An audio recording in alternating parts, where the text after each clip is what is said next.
The first gunshot of the evening tore through Lily Morgan's dining room window, shattering both glass and her carefully constructed solitude in one terrifying instant. Ducking beneath her worn oak table, Lily clutched her mother's tarnished silver locket to her chest, cursing the day she'd inherited this God-forsaken homestead on the outskirts of Redemption Creek, Colorado Territory, 1876. "Morgan," a gruff voice bellowed from outside. "This is your final warning. No woman can run a ranch alone. Sell to me now or the next bullet won't miss." Lily's breath caught in her throat as she recognized Silas Blackburn's voice. The cattle baron had been trying to acquire her late father's land since the day they'd laid him in the ground 3 months ago.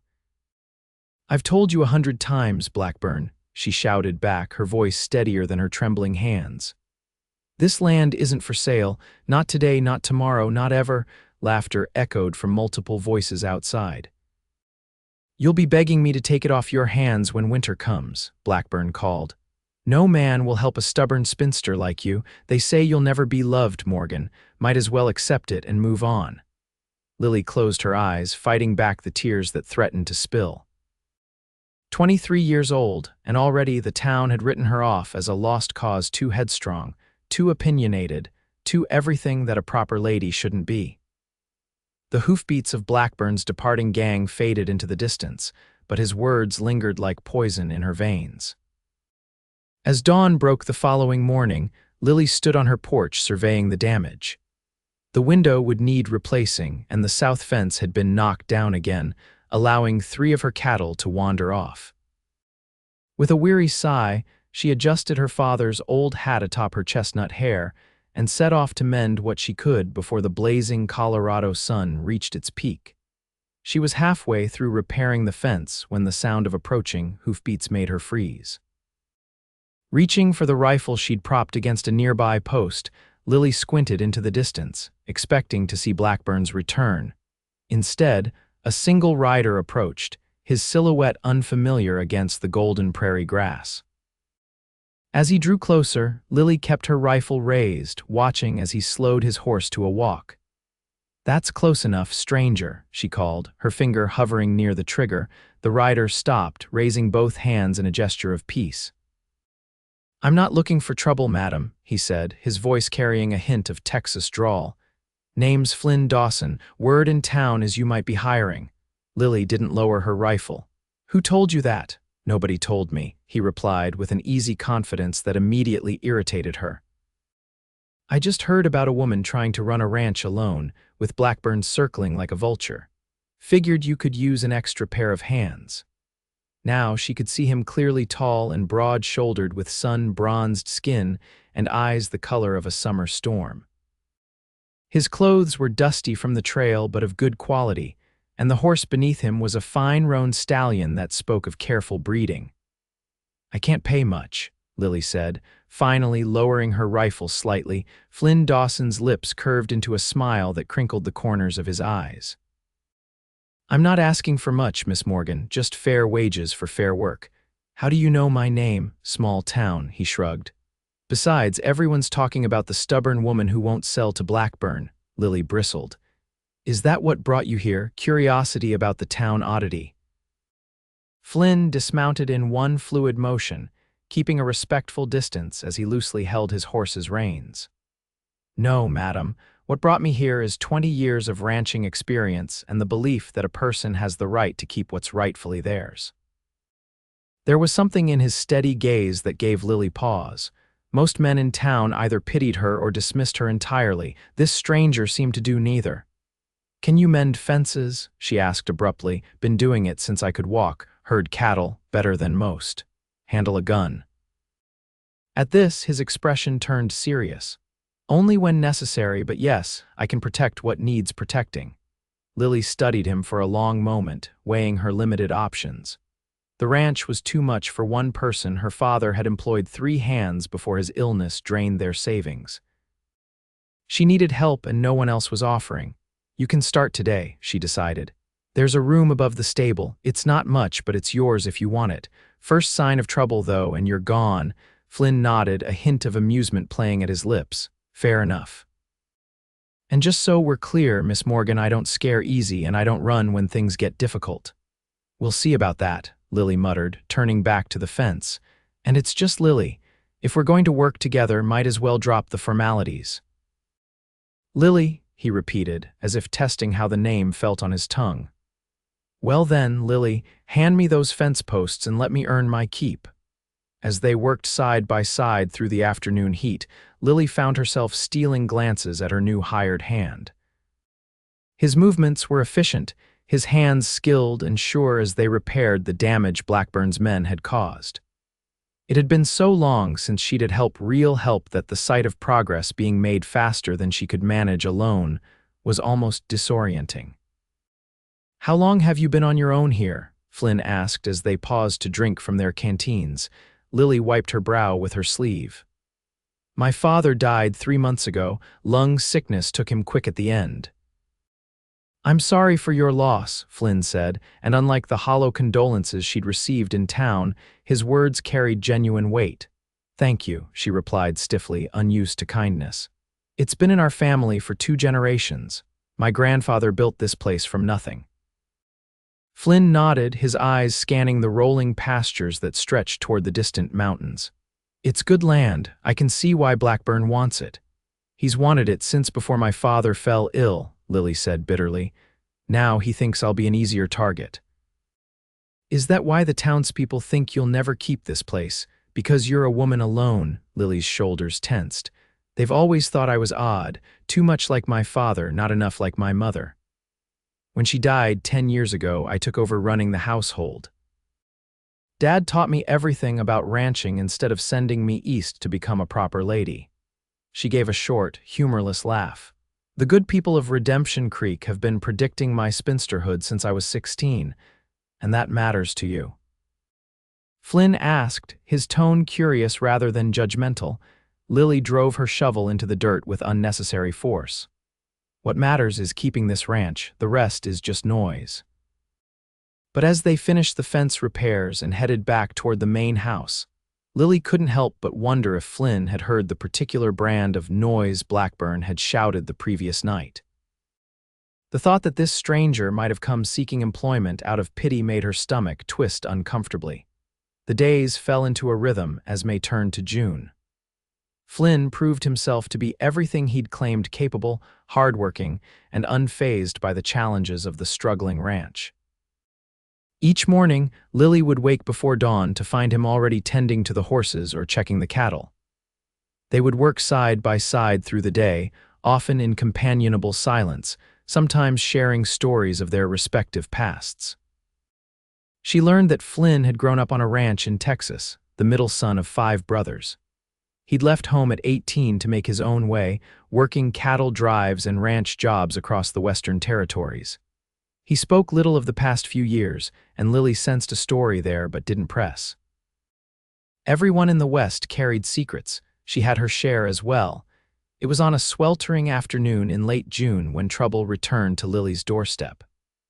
They were mending the roof of the main barn when the sound of multiple riders approaching drew their attention. Flynn's hand moved instinctively to the pistol at his hip as Lily climbed down from the ladder. Blackburn, she muttered, recognizing the cattle baron's distinctive black stallion leading a group of 5 riders. Flynn dropped down beside her, his expression grim. Want me to handle this? No, Lily said firmly. This is my fight, but I'd appreciate you watching my back. The hint of a smile touched Flynn's lips. Always. That single word, spoken with such certainty, sent an unexpected warmth through Lily's chest. She pushed the feeling aside as Blackburn and his men drew to a halt in the yard. Well, well, Blackburn called, his gaze shifting between Lily and Flynn. I see you found yourself a guard dog, Morgan. Lily stepped forward, chin raised. State your business and then get off my land, Blackburn. The older man's face hardened. He was in his 50s, with silver threading through his dark beard and cold eyes that had witnessed the worst of the frontier and contributed their share to it. My business remains the same. I'm offering to buy you out before things get worse for you. Worse how? Flynn asked, his voice deceptively calm as he positioned himself slightly behind Lily's right shoulder. One of Blackburn's men, a weasel-faced character Lily recognized as Tom Hatch, snickered. "Cattle have a way of wandering off. Accidents happen." "Is that a threat?" Lily demanded.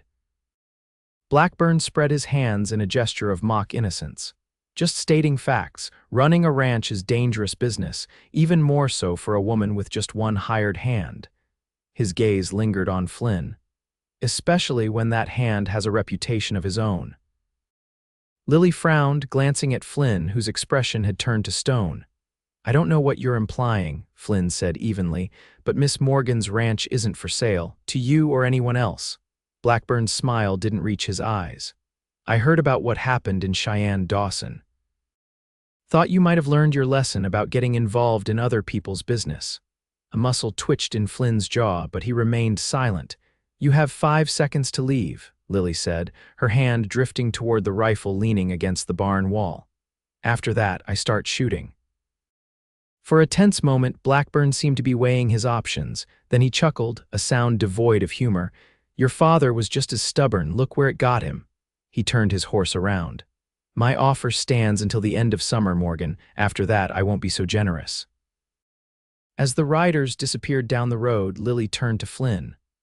What was he talking about? What happened in Cheyenne? Flynn's gaze remained fixed on the horizon for a long moment before he looked down at her, something guarded in his eyes. "It's a long story." "We've got time," Lily said, crossing her arms. With a sigh, Flynn ran a hand through his dark hair. 2 years ago, I was working for a rancher in Wyoming, man named Ellis. Good man, fair employer. Blackburn's outfit wanted his water rights. When Ellis refused to sell, things got ugly. His voice grew tight. They killed his youngest son, made it look like an accident. Lily felt her blood run cold. "And you," I testified against the men responsible. They were hanged. Flynn's eyes met hers, unflinching. Blackburn wasn't directly implicated, but everyone knew he'd ordered it. "He's had a grudge against me ever since." "Why didn't you tell me this before?" Lily demanded, feeling a mix of fear and anger. "You've put yourself in danger by coming here." "I'm always in danger," Flynn said simply. "At least here I'm doing something worthwhile." "Protecting a stubborn woman's doomed ranch?" The words came out more bitter than she'd intended. Flynn stepped closer, close enough that Lily had to tilt her head back to maintain eye contact. "Protecting someone who deserves protecting. Someone brave enough to stand her ground when everyone else is telling her to give up." There was an intensity in his gaze that made Lily's heart beat faster. For a moment, she thought he might reach for her, and something deep inside her hoped he would. Instead, he took a step back, the moment breaking like a soap bubble. "We should finish the roof before sundown," he said, his tone deliberately light. "Storm's coming tomorrow, according to my knee." Lily nodded, grateful for the return to practicality. As they climbed back onto the barn roof, she couldn't help but wonder what other secrets Flynn Dawson might be keeping, and why, despite everything, she trusted him more with each passing day. The summer progressed with a tension that hung over the ranch like the threat of distant thunder. Blackburn's men were spotted occasionally riding the boundaries of Lily's property, but never crossed the line. Flynn insisted on taking night watches twice a week, despite Lily's protests that he needed his rest. "I've gone longer with less sleep," he would say with that crooked smile that had begun to do strange things to her equilibrium. July brought the cattle roundup, a task that would have been impossible for Lily alone. Flynn's skill with horses and cattle was remarkable to watch. He rode like he'd been born in the saddle, anticipating the livestock's movements with an almost supernatural awareness. They managed to round up 42, had a modest number, but enough that selling half would see them through winter if they were careful. The work was exhausting, and Lily collapsed into bed each night with aching muscles and, increasingly, confusing thoughts about her hired hand. Flynn Dawson was unlike any man she'd ever known. He treated her neither as a fragile flower nor as a curiosity, but as an equal partner in the running of the ranch. He respected her opinions, deferred to her knowledge of the land, and taught her new skills without condescension. Most unsettling of all, he seemed entirely untroubled by the town's perception of her as an unmarriageable oddity. One evening, after a particularly grueling day, Lily found Flynn sitting on the porch steps, whittling a piece of wood in the fading light. She brought out 2 cups of coffee and sat beside him, leaving a careful distance between them. "Thank you," he said, accepting the cup. "Just what I needed." Lily studied his profile in the golden light of sunset. A small scar cut through his right eyebrow and another marked his chin. His hands, wrapped around the coffee cup, bore the calluses and small scars of a lifetime of hard work. "Can I ask you something?" she ventured. Flynn glanced at her, a hint of wariness in his eyes. "Of course. Why did you really come here? And don't say it was just for a job." He was quiet for so long that Lily thought he might not answer. Finally, he set his coffee aside and turned to face her. "I was in Redemption Creek looking for work. Heard about Blackburn's interest in your place from the bartender." His fingers traced the edge of the knife in his hand. "Then I overheard Blackburn himself at the saloon that night. He was bragging to his men about how he'd run you off by summer's end, said some things about you that didn't sit right with me." Lily's stomach tightened. "What kinds of things?" Flynn's jaw clenched. "That no one would ever love a woman too stubborn to know her place. That you die alone on this land unless you wise up and sell to him." The words stung, even secondhand. Lily looked away, blinking rapidly. "I've heard worse," she said, striving for nonchalance. "I don't doubt it," Flynn replied softly, "but something in me just snapped. I told him he was wrong, that any man worth his salt would see your determination as strength, not weakness." Lily's head whipped around. "You confronted Blackburn before you even met me." Flynn had the grace to look slightly embarrassed. "It wasn't my most strategic moment." "What exactly did you say to him?" Lily pressed, unable to imagine anyone standing up to the most powerful man in the territory on behalf of a woman they'd never met. A smile played at the corners of Flynn's mouth. "I believe my exact words were, 'They say she'll never be loved. Watch me prove them wrong.'" He shook his head. The whiskey might have been doing some of the talking. Lily stared at him, heat rising to her cheeks. "So you came here on a drunken wager?" "No," Flynn said firmly, all humor leaving his expression. "I came here because I meant what I said, even if I shouldn't have said it aloud, and because I know what Blackburn is capable of. No one should have to face him alone." Something unspoken hung in the air between them, a current as tangible as the warm summer breeze. "I should check on the north pasture before it gets dark," Lily said abruptly, standing. Flynn rose as well, standing close enough that she could feel the warmth radiating from his body. "Lily, thank you for telling me the truth," she interrupted, unable to bear whatever he might say next. Her heart was pounding too quickly, her thoughts too jumbled. "Good night, Flynn." She hurried away, feeling his eyes on her back until she rounded the corner of the house. Leaning against the wall, Lily pressed her hands to her hot cheeks and tried to make sense of the emotions warring inside her. Flynn Dawson had defended her honor to Blackburn, had challenged the notion that she was unlovable, had come to her ranch at least partly because of that declaration. The realization that she wanted him to prove those words true terrified her more than Blackburn's threats ever could. The following week brought a change in the weather, with dark clouds building in the west and the air hanging heavy and still. Lily and Flynn worked double time to prepare for the coming storm, securing buildings and moving the most vulnerable livestock to sheltered areas. They were in the main barn when the first fat raindrops began to fall, quickly transforming into a downpour that drummed against the roof with violent intensity. Lightning flashed, immediately followed by a crack of thunder that made the horses whinny nervously. "This is a bad one," Flynn observed, securing the last stall. "We should get back to the house before it gets worse." Lily nodded, peering through the barn doors at the curtain of rain. "Make a run for it," Flynn grinned. "On 3. They counted together and then dashed across the yard, rain instantly soaking them to the skin. By the time they reached the porch, Lily was laughing despite herself, the simple joy of running through rain reminding her of childhood pleasures nearly forgotten. Flynn's laughter joined hers as they stood dripping on the porch, their clothes plastered to their bodies. Lily became suddenly acutely aware of how her wet shirt clung to her form and how Flynn's did the same, outlining the muscled contours of his chest. Their laughter faded, replaced by something heavier, more charged. Flynn's eyes darkened as they moved over her face, lingering on her lips. "We should get dried off," Lily said, her voice barely audible over the pounding rain. "Yes," Flynn agreed, making no move to enter the house. Lightning flashed again, illuminating them in stark white light.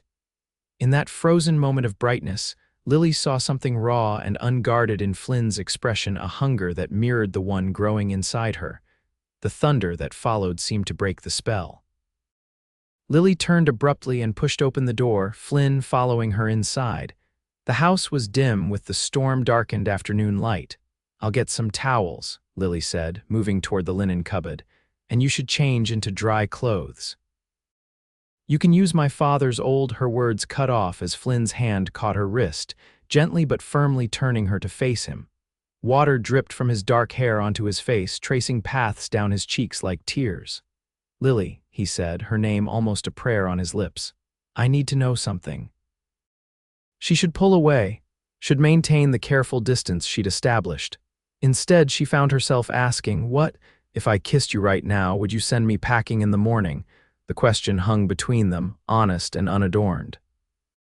Lily's heart hammered against her ribs as she considered her answer.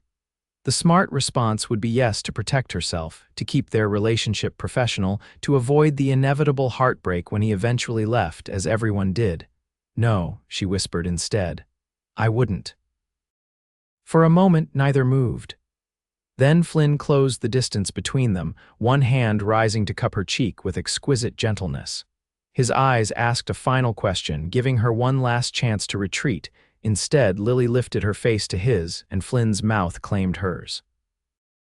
The kiss was tender at first, almost reverent, but quickly blazed into something more desperate.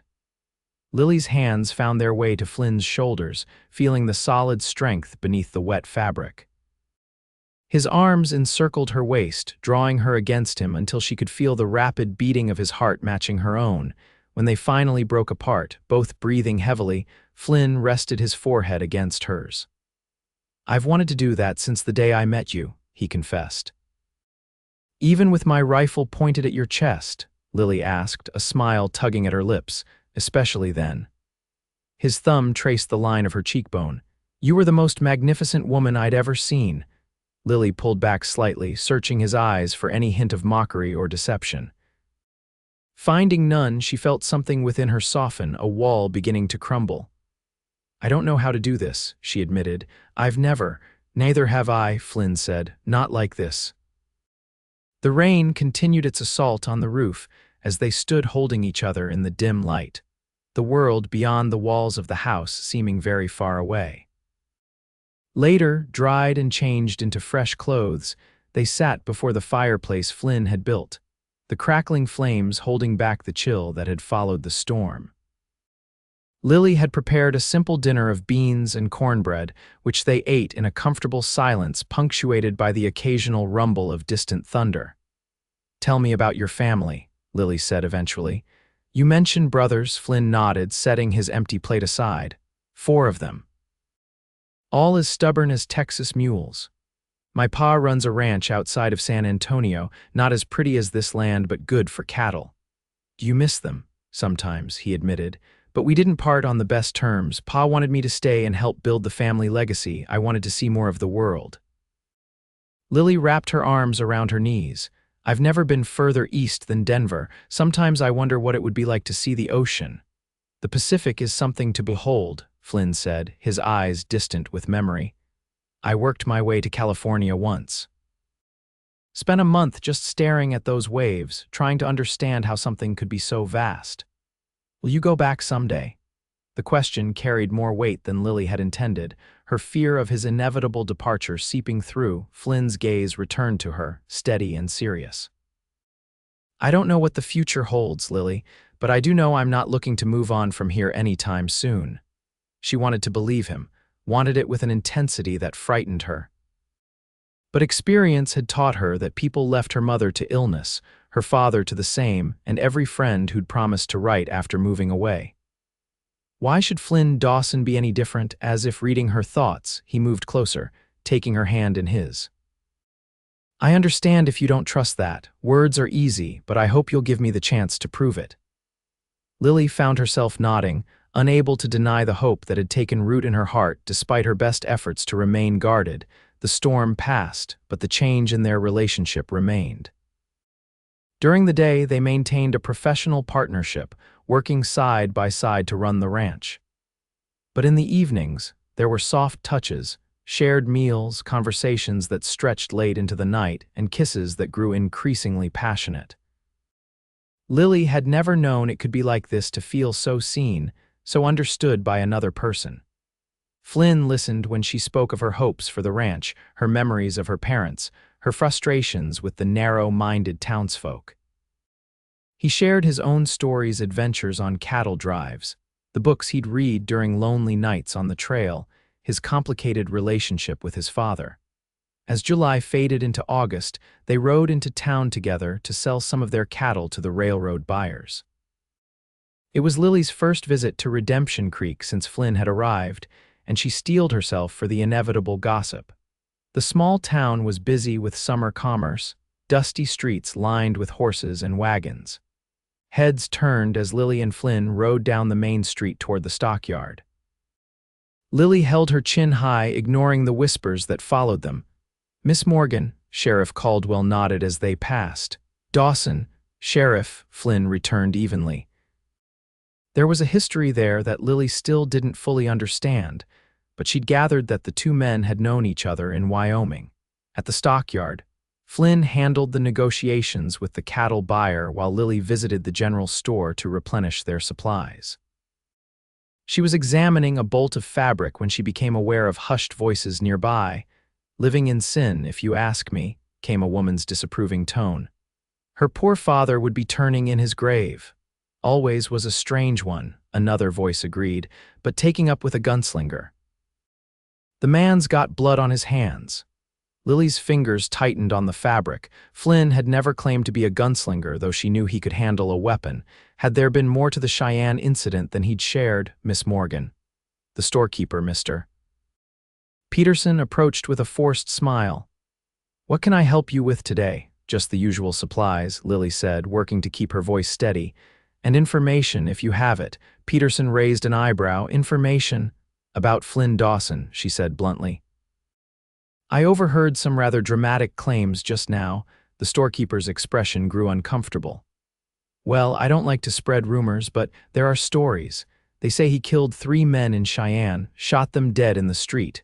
Lily's stomach tightened. The men who murdered his employer's son, Peterson looked surprised. So he told you about that, did he? He lowered his voice. They were Blackburn's men, Miss Morgan. That's why folks around here are nervous about him working for you. It's like waving a red flag at a bull. The truth is a red flag now. Sometimes the truth is what gets people killed, Peterson replied grimly. Lily completed her purchases in thoughtful silence. When she emerged from the store, Flynn was waiting with their horses, a satisfied expression suggesting the cattle's sale had gone well. Ready to head back? He asked, then frowned as he took in her expression. What happened? Nothing, Lily said automatically, then sighed. Just the usual town gossip. Flynn's jaw tightened. About us, partly, she admitted, and about your past. Is it true you killed Blackburn's men? In Cheyenne, Flynn's expression closed off, his eyes scanning the street before returning to her face. Not here, he said quietly. I'll tell you everything when we're back at the ranch. The ride home was tense, the easy companionship of recent weeks temporarily replaced by a wall of unspoken questions. When they finally reached the ranch and had stabled the horses, Flynn led Lily to the porch and sat beside her on the steps.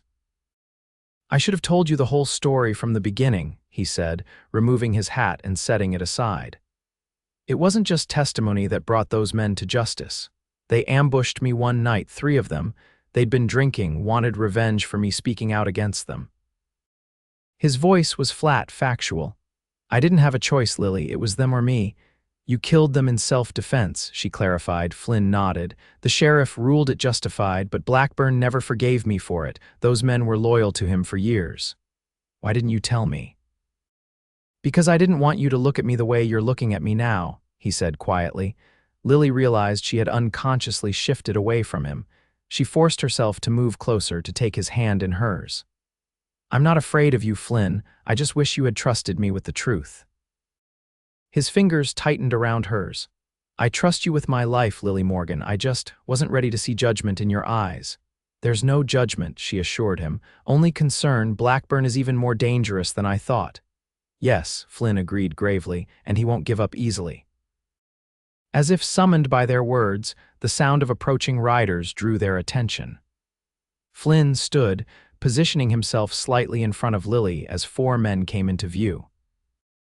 It wasn't Blackburn this time, but his foreman, a hard-faced man called Maddox, flanked by 3 ranch hands Lily didn't recognize. Dawson, Maddox called, stopping his horse a respectful distance away. Got a message from Mr. Blackburn. I'm listening, Flynn replied, his posture deceptively relaxed.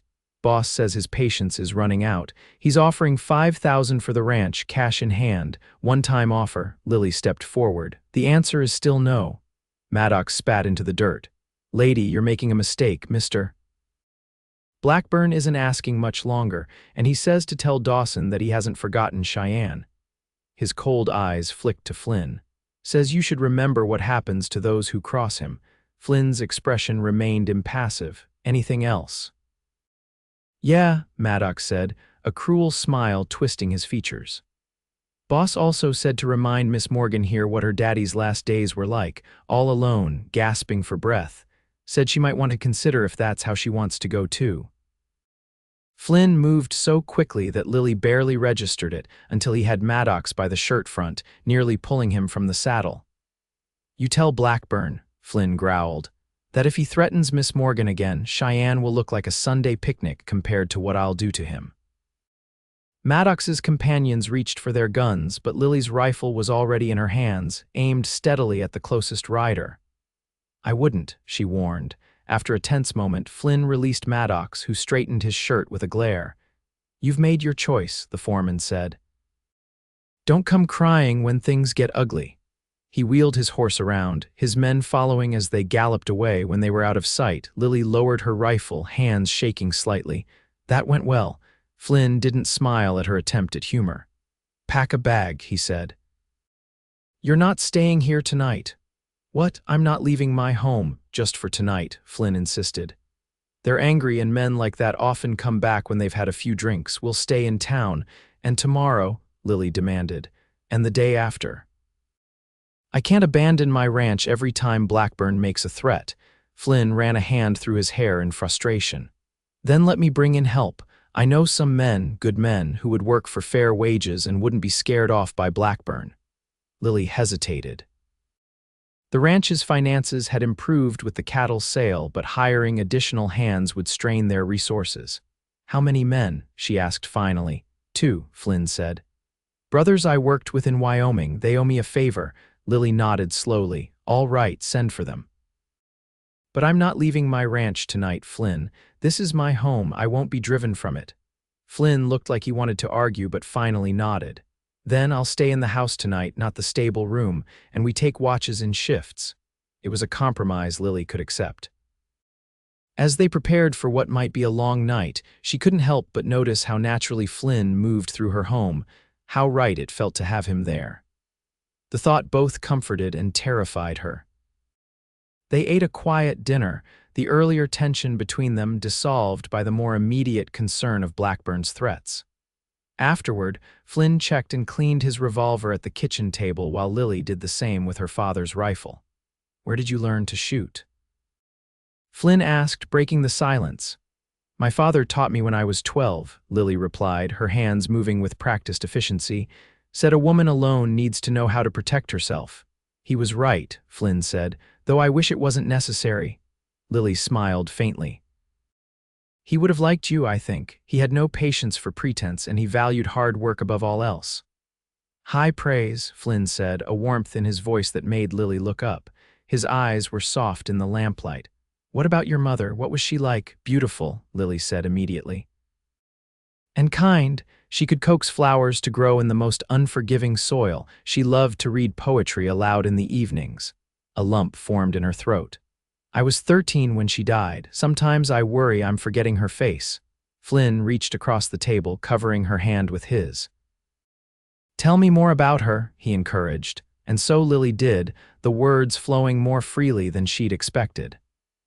She spoke of her mother's laugh, her passion for music, her patience in teaching Lily to sew and cook.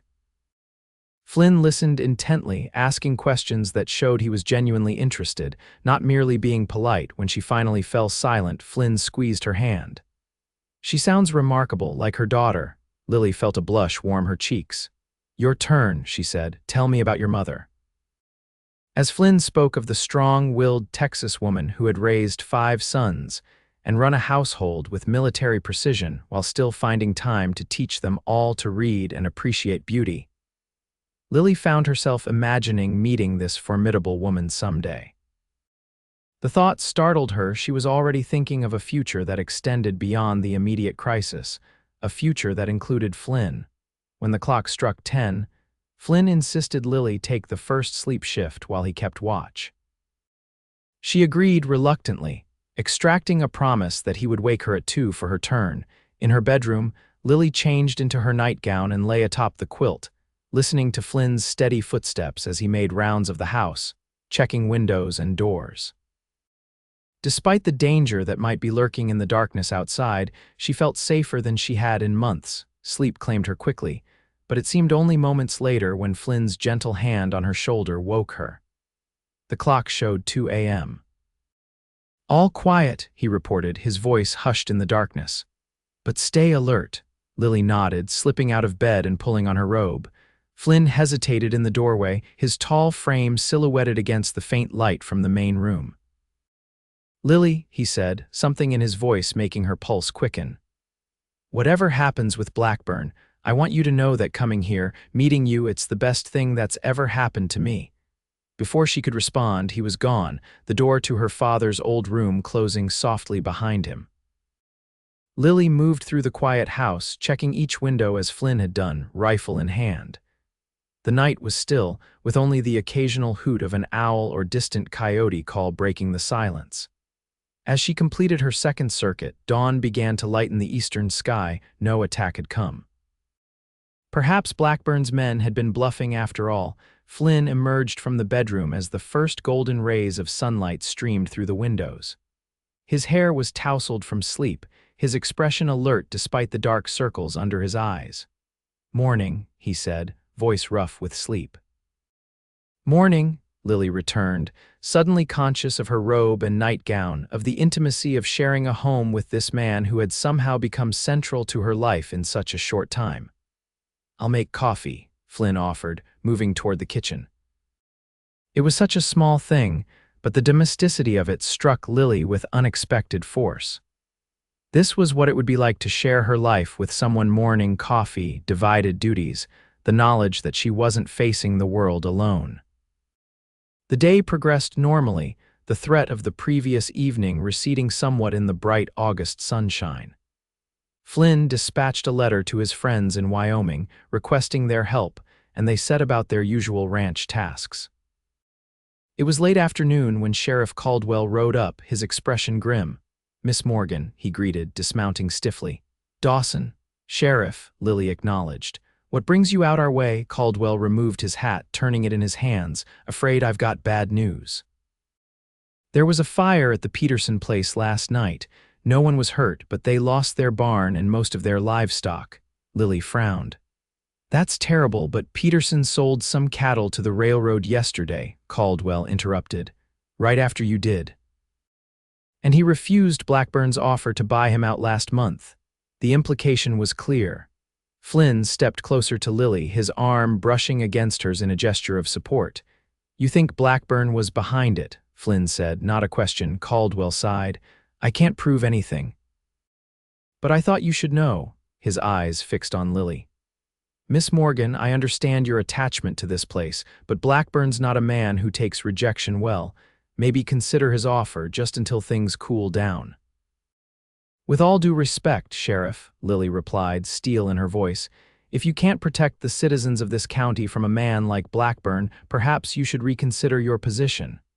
The sheriff's weathered face flushed. "I'm trying to help you, Miss Morgan." "By suggesting I give in to threats and intimidation," Lily shook her head. "That's not help, Sheriff, that's surrender." Caldwell jammed his hat back on his head. "Well, don't say I didn't warn you," he turned to Flynn. "You're playing a dangerous game, Dawson. Blackburn hasn't forgotten Cheyenne." "Neither have I," Flynn replied evenly. After the sheriff departed, Lily and Flynn stood in silence, watching the dust cloud from his horse fade into the distance. "He's right about one thing," Flynn said finally. "Blackburn is escalating. The Peterson fire is just the beginning." Lily squared her shoulders. "Then we'll be ready for whatever comes next." What came next was drought. September arrived with relentless sunshine and not a cloud in sight. The creek that bordered the eastern edge of Lily's property dwindled to a trickle, and the grass in the pastures turned brown and brittle. Flynn's friends arrived, two brothers named Hank and Charlie Williams, solid, capable men who set to work with minimal fuss. Their presence provided some relief, allowing for proper sleep rotations and more comprehensive ranch coverage, but the lack of rain created a new crisis. Without access to Lily's Creek, which was now barely flowing, the cattle were suffering. The well near the house provided enough for household use and the horses, but not for 40 head of cattle. "We need to drive them to the north pasture," Lily said one evening as she, Flynn, and the Williams brothers studied a map spread on the kitchen table. "There's a spring there that never dries up, even in the worst years." "That's awfully close to Blackburn's property line," Hank pointed out, his finger tracing the boundary. "We don't have a choice," Lily insisted. "They'll die if they don't get water soon." Flynn nodded slowly. "We'll need to set up a camp there, keep watch around the clock." "I'll stay with the herd," Charlie volunteered. At 25, he was the younger of the brothers and the most eager to prove himself. "We'll rotate," Flynn decided. 2 days each, no one stays alone. The cattle drive to the north pasture was grueling in the September heat. Dust filled the air, coating throats and lungs, making each breath an effort. But when the exhausted herd finally reached the spring-fed pond, the sight of them drinking deeply made the effort worthwhile. Lily and Flynn established the first watch, setting up a small camp beneath a stand of cottonwoods that provided meager shade.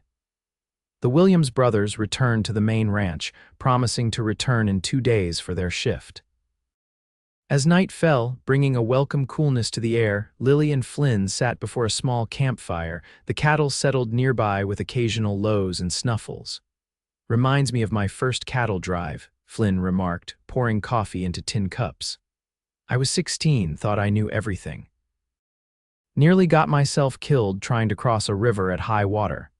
Lily accepted the cup, their fingers brushing in the exchange. Even after weeks of increasing intimacy, his touch still sent a flutter through her stomach. "What saved you?" she asked. "Old trail boss named Rufus," Flynn smiled at the memory. "Grabbed me by the collar and yanked me back from the bank, cussed me out for 10 minutes straight, then showed me how to find a proper crossing." He took a sip of his coffee. "Best lesson I ever learned, sometimes experience matters more than enthusiasm." "Is that why you're so patient with me?" Lily asked. "When I insist on doing things my way," Flynn's eyes crinkled at the corners. "I'm patient because you usually turn out to be right. And when you're not, you learn quickly." They fell into comfortable silence, the crackling fire and distant cricket songs the only sounds.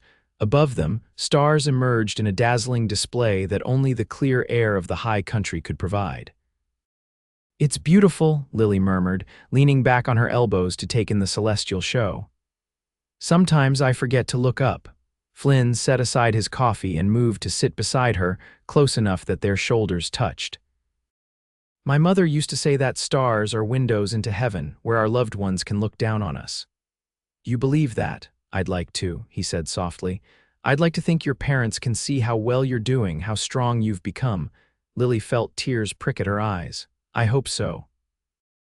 "I miss them every day." Flynn's arm slipped around her shoulders, drawing her against his side. Lily allowed herself to lean into him, taking comfort in his solid presence. "Flynn," she said, his name barely audible over the fire's crackle. "Yes, I'm glad you're here." Not just because of Blackburn or the ranch. I'm glad you're here with me. Flynn's arm tightened around her. There's nowhere else I'd rather be, Lily. Not anymore. When she tilted her face up to his, the kiss that followed felt inevitable, as natural as breathing. Unlike their previous moments of passion, there was no rush, no urgency, just a deep, steady warmth that spread through Lily's body like honey. Flynn's hand cradled her face, his thumb tracing the line of her cheekbone with reverence. When they finally parted, his eyes reflected the starlight above them. "I'm falling in love with you," he said simply. "I think I have been since that first day when you pointed your rifle at me." The words hung in the air between them, honest and unadorned. Lily felt a momentary panic. This was territory she'd never navigated, a vulnerability she'd never allowed herself. "You don't have to say anything," Flynn assured her, correctly reading her hesitation. "I just wanted you to know." Lily reached up to touch his face, feeling the rough stubble beneath her fingertips. "I'm scared," she admitted.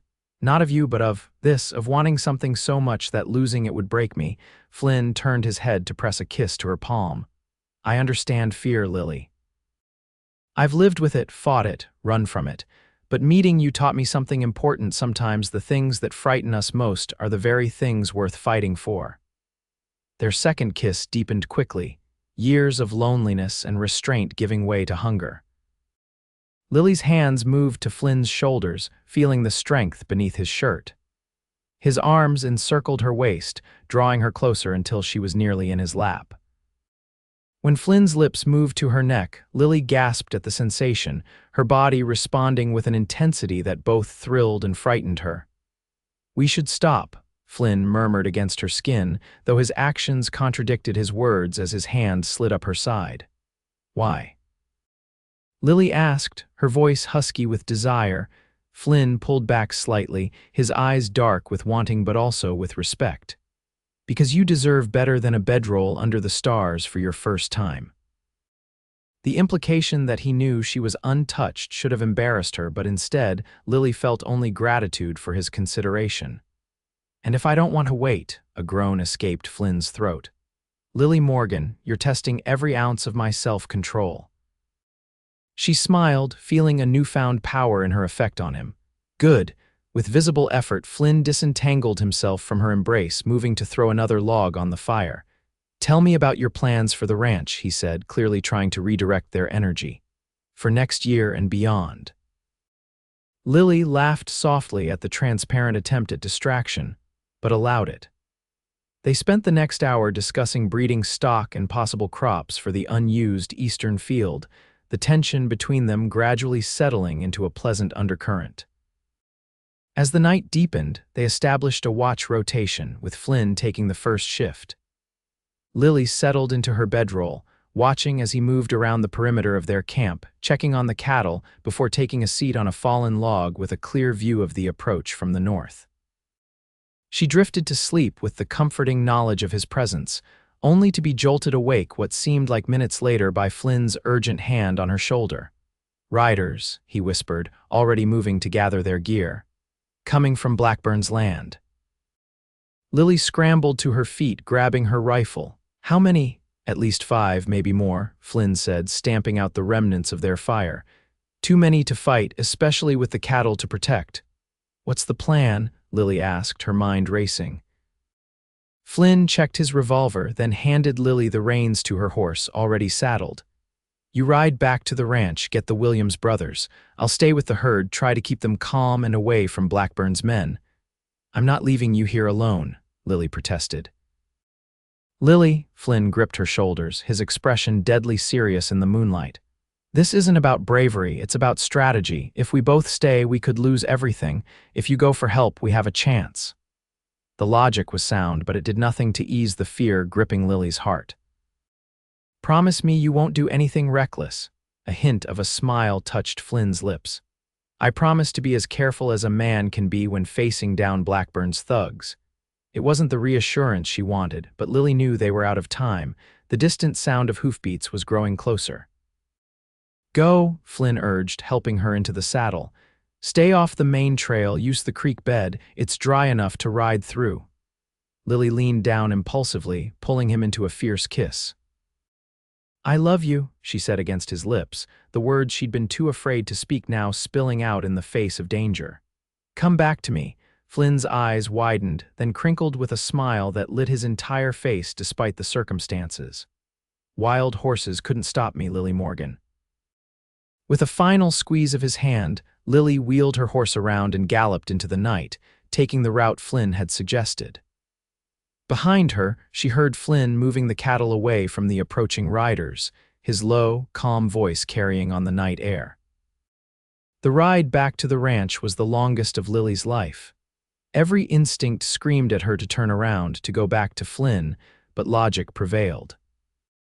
She pushed her horse as hard as she dared in the darkness, following the dried creek bed until it veered away from her property, then cutting across the eastern pasture toward the main house. The lights were still on when she arrived, the Williams brothers immediately alert at her panicked approach. Blackburn's men, she gasped as she dismounted. North pasture, Flynn's alone with the herd. No further explanation was needed. Within minutes, the brothers had saddled their horses and gathered weapons. The three of them rode hard back toward the spring, Lily's heart pounding with every hoofbeat. They were still a half-mile away when they heard the gunshots, 3 in rapid succession, then silence. Lily urged her horse faster, fear a metallic taste in her mouth. The scene that greeted them at the campsite was chaos. The cattle had scattered, some milling nervously at the far end of the pasture, others having broken through the fence toward Blackburn's land. 5 riders were visible in the moonlight, 2 dismounted near the spring. And Flynn, Lily's heart nearly stopped when she saw him on the ground, one of the dismounted men standing over him. There, she shouted, raising her rifle and firing a warning shot into the air. The effect was immediate. Blackburn's men scrambled for their horses, clearly not expecting reinforcements. As the Williams brothers charged forward, guns drawn, the intruders retreated, galloping back toward the northern boundary. Lily threw herself from her horse before it had fully stopped, racing to where Flynn lay motionless. "Flynn!" she cried, dropping to her knees beside him. For a terrible moment there was no response. Then Flynn groaned, one hand moving to his head. "Told you to get help," he mumbled. Relief washed over Lily like a wave. "Are you hurt? I heard gunshots." Flynn struggled to sit up, wincing. "Fired warning shots when they tried to scatter the herd. One of them circled around, got me from behind." He touched the back of his head, his fingers coming away bloody. "Knocked me down with his rifle butt." Hank joined them, quickly examining Flynn's injury. "Nasty bump, but head wounds bleed something fierce. Don't think it's serious," Charlie reported from the pasture's edge. "They're gone, but they took about a dozen head with them." Drove them north onto Blackburn's property. Lily helped Flynn to his feet, supporting him when he swayed slightly. "We need to report this to the sheriff." "And say what?" Flynn asked bitterly. "That Blackburn's men happened to find cattle near their property line and helped them home." "Caldwell won't do anything without proof." "Then we'll get proof," Lily said, determination hardening her voice. "Those are my cattle with my brand. If they're on Blackburn's land, that's theft, plain and simple." The Williams brothers exchanged glances. "That means riding onto Blackburn's property," Hank pointed out. "Could be walking into a trap." "Then we don't walk into it," Flynn said, seeming steadier on his feet. "We bring the sheriff with us." By dawn, they had rounded up the remaining cattle and secured them closer to the main ranch. Flynn's head had been cleaned and bandaged, though he refused to rest despite Lily's insistence. "I'll sleep when this is finished," he said, checking his revolver for the 3rd time. Lily placed her hand over his, stilling his restless movements. "What you said earlier about sometimes the things that frighten us being worth fighting for." She took a deep breath. "I was frightened of loving you, Flynn, of needing someone again, but when I thought you might be hurt or worse. I realized that fear of loss is a poor reason not to embrace what matters." Flynn's eyes softened as he turned his hand to grasp hers. "And what matters to you, Lily? This land," she said. "My parents' memory, my own strength." She squeezed his hand. "And you matter to me, Flynn Dawson." The smile that spread across Flynn's face was like sunshine breaking through clouds. He pulled her close, pressing his forehead gently against hers. "Then let's finish this, together." Sheriff Caldwell was reluctant to accompany them to Blackburn's ranch, but eventually agreed when Flynn presented him with the incontrovertible facts: branded cattle stolen at gunpoint, a physical assault, and multiple witnesses. "I'll go," the sheriff said wearily, "but if those cattle aren't there or if the brands have been altered, there's nothing I can do." "They haven't had time to change the brands," Flynn insisted. "If we go now." And so they rode Lily, Flynn, the Williams brothers, and Sheriff Caldwell across the boundary onto Blackburn's vast property. The main ranch house was visible in the distance, an ostentatious two-story structure that spoke of wealth accumulated through means both fair and foul. "We'll check the north holding pen first," Caldwell directed. "That's where new stock is usually kept before being mixed with the main herd." As they approached the pen, Lily's heart sank. It appeared empty from a distance. But as they drew closer, Flynn suddenly reined in his horse. "There," he said, pointing to a cluster of cattle in the far corner. "That's them." Caldwell squinted in the morning sun. "Can't be sure from here, need to get closer to check the brands." They rode to the pen, dismounting to examine the cattle. Lily felt a surge of vindication as she spotted her father's distinctive brand on the first animal she checked. "That's my brand, Sheriff," she said firmly. "Clear as day," Caldwell nodded grimly. "So it is, means Blackburn's men are rustlers, plain and simple. What's all this?" A familiar voice called. Blackburn himself approached on horseback, flanked by Maddox and two other men. His expression darkened as he recognized the visitors. "Sheriff," he acknowledged coldly, "what brings you to my property with this delegation?" "Stolen cattle, Blackburn," Caldwell replied, straightening to his full height. "Miss Morgan's brand, clear as day on these animals." Blackburn dismounted smoothly, his cold eyes moving from the sheriff to Flynn, who had positioned himself protectively near Lily. "Must be a misunderstanding," Blackburn said with false affability. "My men found these strays near the property line. We're just holding them safely until proper ownership could be determined."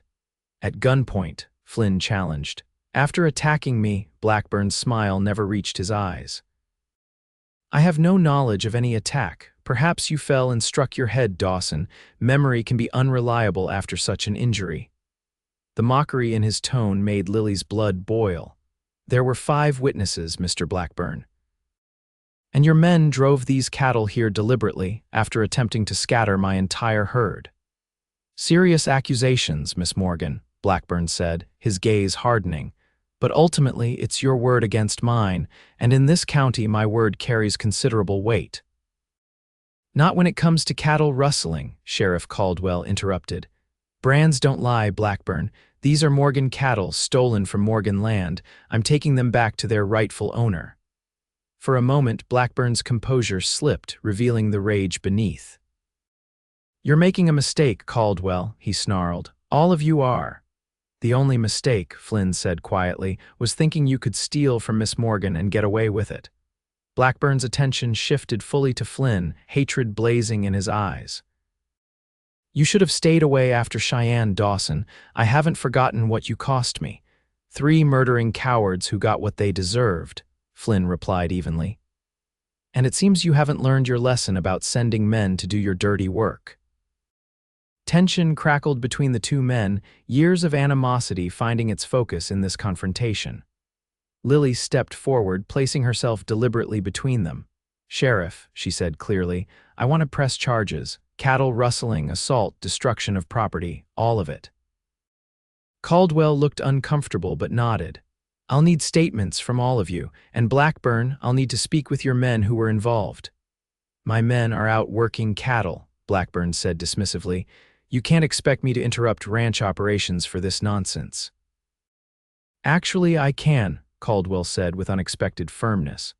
"This isn't Colorado City, Blackburn. Out here, the law still means something." Something in the sheriff's tone made Blackburn reassess the situation. His eyes narrowed as he seemed to calculate his options. "Fine," he said finally. "Take the cattle, but this isn't over, not by a long shot." His gaze fixed on Lily with such malice that she felt Flynn tense beside her. "You'll regret not selling to me, girl, mark my words." "The only thing I regret," Lily replied steadily, is not realizing sooner what kind of man you really are. The ride back to Lily's ranch was tense but triumphant. The stolen cattle were driven ahead of them, the Williams brothers keeping the small herd together while Caldwell accompanied Lily and Flynn. "He won't give up," the sheriff warned as they neared Lily's property. "Blackburn's not a man who accepts defeat gracefully." "We know," Flynn said grimly. "But neither are we," Caldwell nodded, a hint of respect in his weathered face. "I'll file the reports today. Can't promise it will come to much. Juries around here are reluctant to convict a man of Blackburn's standing, but it's something." "Thank you, Sheriff," Lily said sincerely. "For doing the right thing." After Caldwell departed, Lily, Flynn, and the Williams brothers worked to secure the recovered cattle and repair the damage from the previous night's confrontation. It was exhausting work after a sleepless night, but necessary. As the sun began to set, Lily found Flynn by the corral watching the horses with a pensive expression. "What's on your mind?" she asked, joining him at the fence. "Blackburn," Flynn admitted. "He's not finished. What happened today recovering the cattle, involving the sheriff, it's only made him more dangerous." "I know," Lily said quietly, "but we can't live in fear of him forever." Flynn turned to face her, his expression serious in the golden evening light. "There might be another way, Lily. A way that doesn't involve constant vigilance and waiting for the next attack." "What do you mean?" "I mean leaving," Flynn said gently. "Not forever, but for a while, long enough for things to cool down, for Blackburn to focus his attention elsewhere." Lily stiffened. "You want me to abandon my ranch after everything?" "Not abandon," Flynn clarified quickly. "Just step away temporarily. My family's ranch in Texas is large enough to accommodate more cattle. We could drive your herd there, keep them safe until Blackburn's legal troubles force him to back off." "And if he doesn't back off, if he takes my land while I'm gone?" Flynn hesitated. "That's a risk, but staying here, continuing this fight directly, that's an even bigger risk. To you, to me, to Hank and Charlie." Lily pushed away from the fence, pacing a few steps as she considered his words. The thought of leaving, even temporarily, felt like surrender, but Flynn's concern wasn't unwarranted. "Your family's ranch," she said finally. "Would they welcome me, a strange woman bringing trouble to their doorstep?" A smile touched Flynn's lips. "My mother would welcome you with open arms, trouble and all. She's been writing for years that I should find a strong woman and settle down." Lily's heart skipped at the implication in his words. "Is that what you want, Flynn, to settle down?" He moved closer, taking her hands in his. "What I want is you, Lily Morgan, safe and happy and free to build the life you deserve. Whether that's here in Texas or anywhere else doesn't matter to me. And if I choose to stay and fight, then I stay and fight beside you," Flynn said simply. "But I want you to consider all options, not just the one that feels like not giving up." Lily leaned her forehead against his chest, comforted by the steady beat of his heart beneath her ear. "I need time to think about it," she murmured. Flynn's arms encircled her, holding her close as the last rays of sunlight gilded the land around them. "Take all the time you need. I'm not going anywhere."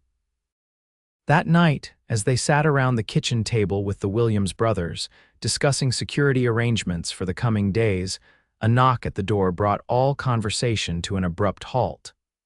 Flynn and the brothers immediately reached for their weapons, moving to defensive positions. Lily approached the door cautiously. "Who's there?" "Martha Peterson, Miss Morgan," came a woman's tremulous voice. "I need to speak with you. It's urgent." Lily exchanged glances with Flynn, who nodded cautiously. She opened the door to find the storekeeper's wife standing on the porch, her face pale in the lamplight. "Mrs. Peterson," Lily said, surprised, "please come in." The older woman entered, clutching a shawl around her shoulders despite the mild evening. Her eyes widened at the sight of 3 armed men, but she straightened her spine resolutely. "I came to warn you," she said without preamble. "My husband overheard Blackburn at the saloon this evening. He's planning something terrible." Flynn stepped forward. "What kind of terrible, Mrs. Peterson?" "A fire," Martha whispered, her voice breaking. "Like what happened to our barn, only he plans to wait until you're all asleep to make sure no one gets out." Lily felt the blood drain from her face. "He admitted this openly. In the saloon, he was drunk," Martha explained, "and angry." Said you'd humiliated him in front of his men, that he'd make an example of you." She turned tear-filled eyes to Lily. "I couldn't let it happen, not after what you did for Thomas when he broke his leg last winter, bringing food and helping with the chores until he could walk again." Lily squeezed the woman's hand gratefully. "You've taken a huge risk coming here, Mrs. Peterson." "When is this supposed to happen?" Flynn asked urgently. "Tonight," Martha replied. "After midnight, his men are gathering at the North Ridge now." The implications were immediate and terrifying. Midnight was barely 2 hours away, not enough time to prepare proper defenses, and certainly not enough time to evacuate the cattle. "We need to get help," Hank said, already moving toward the door. "There's no time," Flynn countered. "By the time you reach town and gather enough men, it could be too late." "Then what do we do?" Charlie asked, his youthful face tight with worry. Lily felt all eyes turn to her. This was her ranch, her home, her decision. She thought of her parents, of the generations of work that had gone into building this place. She thought of Flynn's suggestion to leave temporarily, to retreat to safety until the danger passed, and she made her choice. "Mrs. Peterson, can you ride?" Lily asked. The older woman nodded. "Not well, but yes." "Good. Take my horse and go to Sheriff Caldwell. Tell him exactly what you've told us." Lily's mind was working rapidly, formulating a plan. "Flynn, you and I will confront Blackburn directly at the North Ridge. Hank, Charlie, I need you to move the cattle to the south pasture, as far from the house and barn as possible." Flynn looked alarmed. "Confront Blackburn? Lily, that's exactly what he wants, to get you alone, away from witnesses." "No," Lily corrected. "What he wants is to destroy everything I love from a safe distance, to burn me out without having to face me." Her eyes locked with Flynn's. "I won't give him that satisfaction, and I won't abandon my home." For a moment, Flynn looked like he might argue further. Then understanding dawned in his eyes, followed by a grudging respect and something deeper, something that made Lily's heart swell. "North Ridge," he nodded, "but we go together and we go armed." "I wouldn't have it any other way," Lily assured him. As Martha Peterson departed for town and the Williams brothers began moving the cattle, Lily and Flynn prepared for their confrontation. They checked their weapons, filled canteens, and mounted their horses in grim silence. The ride to the North Ridge took nearly 30 minutes, the path illuminated only by the half-moon overhead. As they approached, they could see the flicker of a campfire and hear the low murmur of voices. 7 men, Flynn whispered as they dismounted and secured their horses in a stand of trees. "Including Blackburn and Maddox." Lily nodded, her mouth dry with fear but her resolve unshaken.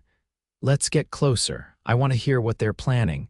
They crept forward through the underbrush until they were within earshot of the gathering. Blackburn stood by the fire, a bottle of whiskey in hand, addressing his men with slurred but venomous words. "Burn every building to the ground," he was saying. "Let's see how proud she is when she's got nothing left but ashes." "What about Dawson?" Maddox asked. "And those Williams boys?" Blackburn took a long pull from his bottle. "If they get out, they get out. If not," he shrugged, "one less problem to deal with. And if the sheriff investigates?" Another man asked nervously. "Lightning strike," Blackburn said dismissively. "Tragic accident, nothing to investigate." Lily had heard enough. She stepped forward, deliberately snapping a twig beneath her boot. The men around the campfire froze, hands moving to their weapons. "If you're planning a murder, mister." "Blackburn," she called clearly, stepping into the firelight with her rifle raised, "you might want to be more discreet about it." Flynn emerged beside her, his revolver trained on Maddox, who had begun to draw his weapon. "I wouldn't," Flynn warned. "Not unless you're faster than you look." Blackburn's face contorted with rage and surprise. "Morgan, what the hell are you doing here?" "Stopping you from making the biggest mistake of your life," Lily replied steadily. "Arson and murder carry a hanging sentence in this territory. Is my ranch really worth that to you?" For a moment, uncertainty flickered across Blackburn's face, then his expression hardened again. 7 against 2, he sneered. "Not good odds for you, girl." "Those odds just changed," a new voice announced. Sheriff Caldwell emerged from the darkness, flanked by 6 armed men from town. Among them, Lily recognized Mr. Peterson, the blacksmith, and several ranchers whose properties bordered Blackburn's. "Martha Peterson found me at home," Caldwell explained, his revolver pointed squarely at Blackburn. "Seems the good people of Redemption Creek have had enough of your brand of justice, Blackburn." Blackburn looked around wildly, seeing his plans crumbling before his eyes. With a roar of rage, he lunged toward Lily, perhaps intending to use her as a shield or simply driven by blind hatred. Flynn moved faster, stepping between them and delivering a powerful blow to Blackburn's jaw that sent the older man sprawling in the dirt. "It's over, Blackburn," Flynn said, standing protectively in front of Lily. "You've lost."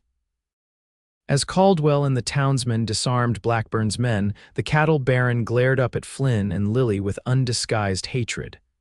"This isn't over," he spat. "Not while I'm breathing." "Actually, it is," Caldwell countered, hauling Blackburn to his feet. "Conspiracy to commit murder, arson, cattle rustling, that's enough to put you away for 20 years, if not the hangman's noose." He nodded to two of the townsmen. "Get him on his horse. We're taking a little ride to the territorial prison in Denver." As Blackburn was led away, his curses fading into the night, Lily felt a weight lift from her shoulders. She turned to Flynn, who was watching her with an expression of wonder and pride. "You didn't run," he said softly. "Neither did you," she replied. Flynn's hand found hers, fingers intertwining. "I told you once that I'm not a man who runs when things get difficult." "And I'm beginning to believe you," Lily said, a smile breaking through her exhaustion. The ride back to the ranch was considerably lighter than the journey out. Sheriff Caldwell promised to return the following day to take formal statements, but assured them that Blackburn's threat was contained for the foreseeable future. As they approached the main house, Lily saw the Williams brothers waiting on the porch, relief evident on their faces when they spotted the returning riders. "Cattle are safe in the south pasture," Hank reported. "Everything quiet here. Blackburn's been arrested," Flynn informed them. "He won't be troubling us again any time soon." The brothers exchanged looks of satisfaction. "Good," Charlie said firmly. "Man like that doesn't deserve to prosper." Later, as dawn broke over the eastern hills, Lily stood on her porch watching the first golden rays illuminate her land, truly hers now, free from Blackburn's shadow. Flynn joined her, 2 cups of coffee in hand. "Penny for your thoughts," he said, passing her a steaming cup. Lily took a sip before answering. "I was thinking about what you said yesterday, about leaving temporarily." Flynn's expression remained neutral. And I'm still not leaving," Lily said firmly. "This is my home, Flynn. I won't be driven from it by fear or convenience." She turned to face him fully. "But that doesn't mean I expect you to stay if you don't want to. If Texas calls to you or anywhere else, Lily Morgan," Flynn interrupted, setting down his coffee cup and taking both her hands in his. "The only thing calling to me is you. Where you are is where I want to be."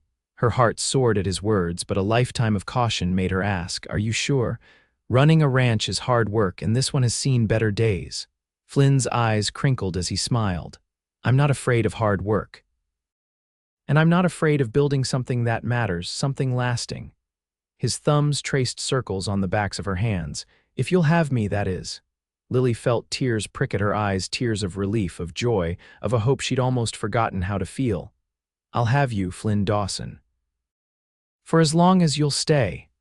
"Then you'd better prepare for a very long arrangement," Flynn said, drawing her close, "because I plan to stay forever." As their lips met in the golden morning light, Lily knew that the whispers in town would change. No longer would they say she'd never be loved, never keep her ranch, never find happiness. Flynn Dawson had proven them all wrong, just as he'd promised that night in the saloon. And Lily Morgan, once considered the most stubborn, most unmarriageable woman in Redemption Creek, had found something many never discover: a love worth fighting for, a partner worth trusting, and a future brighter than she'd ever dared to imagine. In the spring of 1877, Flynn Dawson and Lily Morgan were married beneath the old oak tree behind the main house. The entire town attended, including Sheriff Caldwell and the Peterson family.